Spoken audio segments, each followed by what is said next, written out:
अस्सलामुअलैकुम हुजूर। वालेकुम। हुजूर, अगर वज़ू करते वक्त कोई दुआ पढ़ना भूल जाए तो क्या नमाज कबूल हो जाएगी? वज़ू करते वक्त क्या भूल जाए? दुआ वज़ू की जरूरी नहीं, वज़ू हो जाएगा, नमाज भी कबूल हो जाएगी।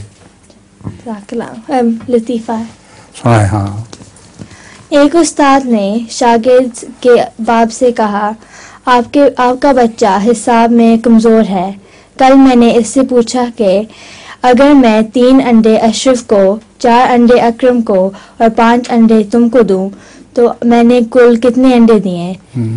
तो आपके बच्चे ने सही जवाब देने के बजाय शर्मा के कहा, नहीं सर, आप अंडे नहीं दे सकते। बहुत अच्छा।